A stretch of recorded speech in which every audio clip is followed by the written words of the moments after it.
Pramediana Haryadi dengan NIM 22060179 dari kelas A3 PGSD 2022. Pada kesempatan kali ini saya akan membuat video UAS dari mata kuliah Pendidikan Anti Plagiat dan Anti Korupsi. Di video wawancara kali ini saya akan mengangkat topik yaitu penyalahgunaan dana kas. Baik, langsung saja kita masuk ke dalam video wawancara. Selamat menyaksikan!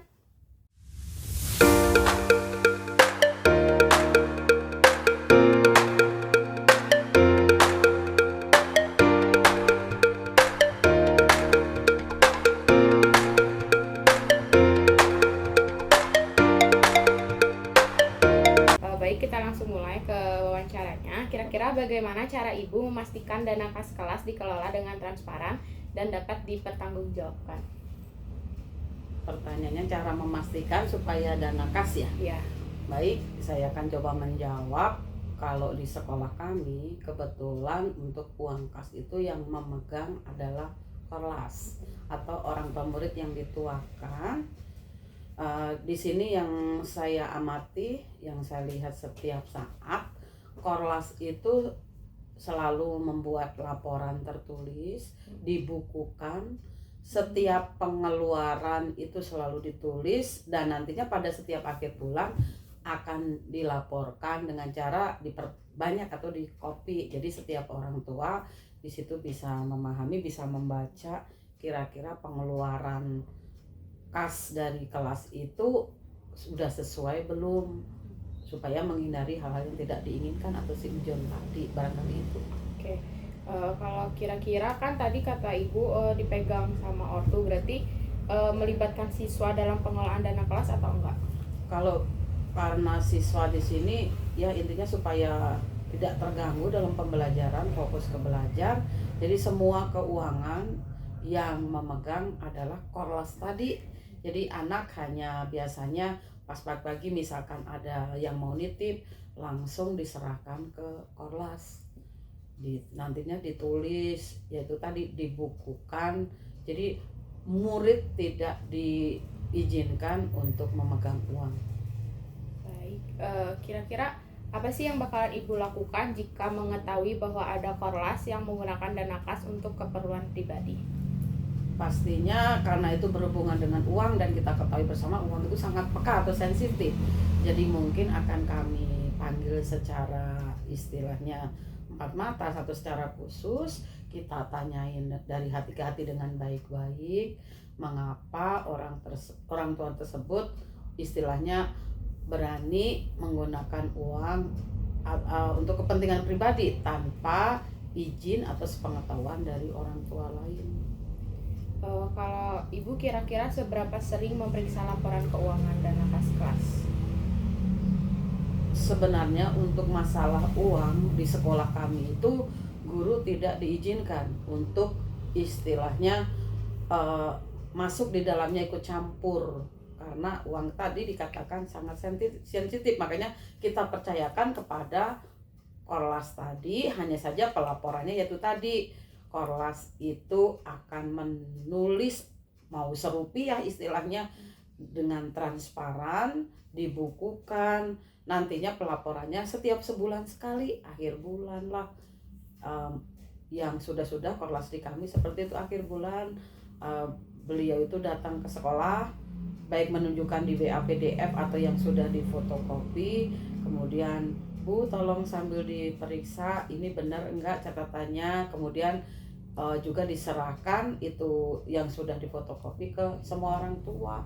Itu tadi sekali lagi untuk menghindari hal-hal yang tidak diinginkan, apalagi nanti ada omongan di belakang yang tujuannya nantinya akan membuat yang tidak kondusif tadi.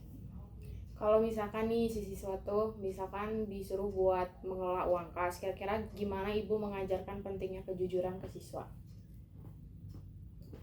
Pastinya karena itu berhubungan dengan uang, kami akan istilahnya juga secara terbuka kita kasih tahu pelan-pelan dengan baik-baik pentingnya kejujuran, supaya anak yang nantinya misalkan dipilih, dipercayakan untuk jadi bendahara lah, taruhlah, itu nantinya dia akan bertanggung jawab, akan berhati-hati, akan jujur. Jadi kedepannya anak tersebut akan pastinya lebih bertanggung jawab lagi mudah-mudahan dan amanah. Kira-kira kan tadi udah dijelasin tuh kalau misalkan ada yang gak transparan, kira-kira apa sih akibatnya bagi kelas ibu kalau misalkan uang kas itu tuh disalahgunakan? Pastinya timbul banyak hal atau hal-hal yang kontra tadi, karena uang kas itu adalah milik bersama.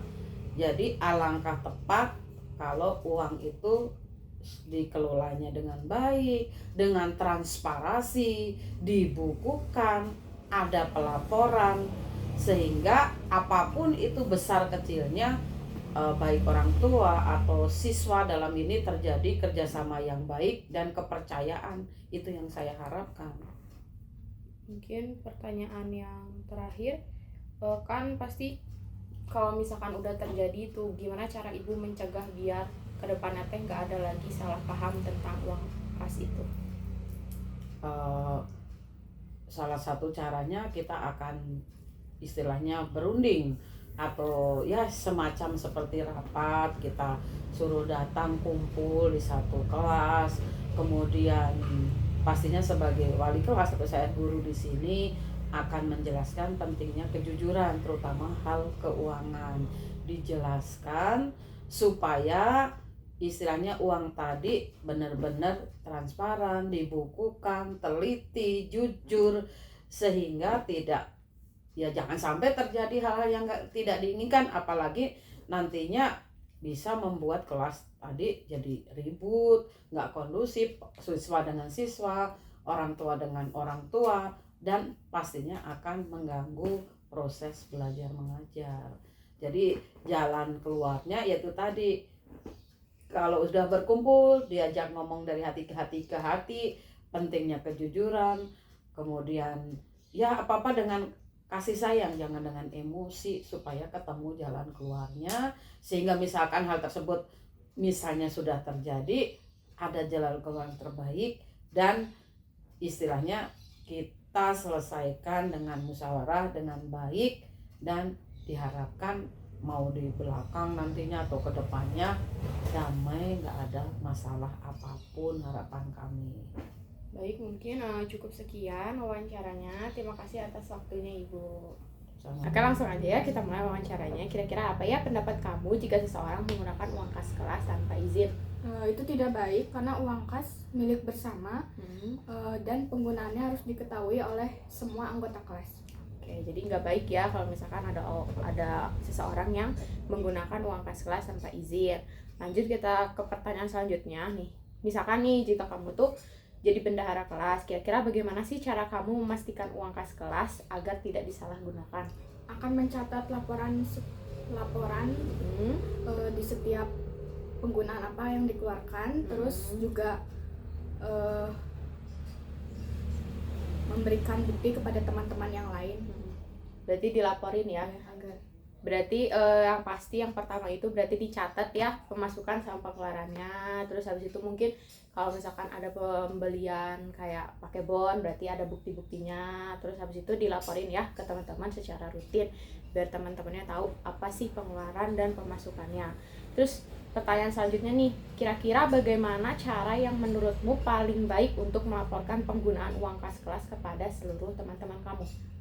Dengan cara membuat laporan tertulis, sehingga mereka semua anggota kelas tahu apa saja pengeluaran yang sudah digunakan.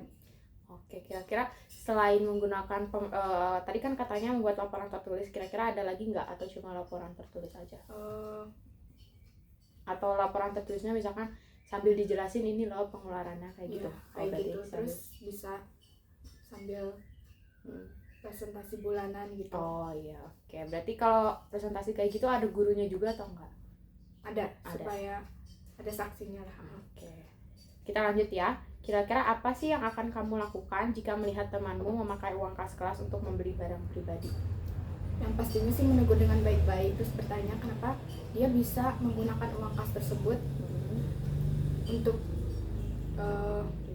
kepentingan pribadi dia gitu. Terus juga melaporkan ke guru jika itu diperlukan. Oke, berarti pasti diselidiki dulu ya. Jadi nggak langsung tiba-tiba ngelaporin ya, takutnya kan kita jatuhnya fitnah gitu ya. Oke, masuk ya kita ke pertanyaan yang terakhir. Kira-kira mengapa sih penting untuk selalu meminta izin sebelum menggunakan uang kas kelas, bahkan jika digunakan untuk keperluan yang mendesak? Karena uang kas tersebut milik bersama. Terus penggunaannya juga harus disetujui oleh semua anggota kelas untuk menghindari kesalahpahaman. Jadi biarpun kayak misalkan mendadak nih pengen beli ini buat kepentingan kelas, tapi harus dirundingin gitu ya, bilang dulu ke teman-teman kelas biar mereka juga tahu gitu ya uang kelasnya dipakai buat apa. Oke, mungkin cukup sekian ya wawancaranya. Terima kasih. Ya.